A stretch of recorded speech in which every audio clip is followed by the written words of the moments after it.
ভ্রু পল্লবে ডাক দিলে দেখা হবে চন্দনের বনে, সুগন্ধের সঙ্গে পাব দ্বিপ্রহরের বিজন ছায়ায়। আহা কি শীতল স্পর্শ হৃদয় ললাটে, আহা চন্দন চন্দন, দৃষ্টিতে কি শান্তি দিল চন্দন চন্দন। আমি বসে থাকব দীর্ঘ নিরালায়। প্রথম যৌবনে আমি অনেক ঘুরেছি অন্ধ শিমুলের জারুলে, লক্ষ লক্ষ মহাদ্রুম শিরা উপশিরা নিয়ে জীবনের কত বিজ্ঞাপন। তবু জীবন জ্বলে, সমস্ত অরণ্য দেশ জ্বলে ওঠে অশোক আগুনে।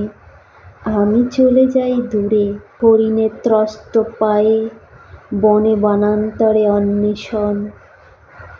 ভ্রু পল্লবে ডাক দিলে এতকাল ডাকুনি আমায়, কাঙালের মতো আমি এত একা। তোমার কি মায়া হয়নি, শোনোনি আমার দীর্ঘশ্বাস? হৃদয় উন্মুক্ত ছিল তবু হৃদয় ভরা এমন প্রবাস।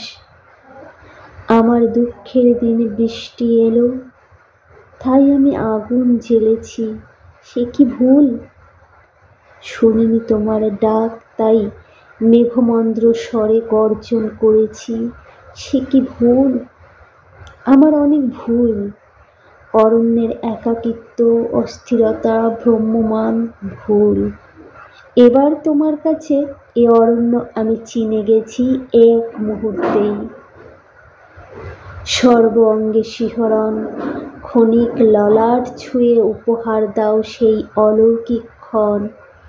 তুমি কি অমূল তরু, স্নিগ্ধ জ্যোতি, চন্দন চন্দন, দৃষ্টিতে কি শান্তি দিলে চন্দন চন্দন।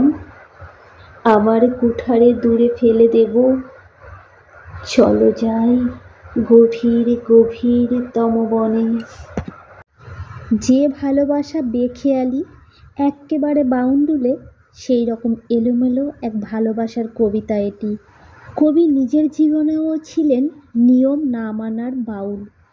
একাকী নির্জন দুপুরে শ্বেতচন্দনের স্পর্শ কবি মনকে উতলা করেছিল। তিনি অপেক্ষা করে থাকেন তার প্রেমিকার ডাকের জন্য।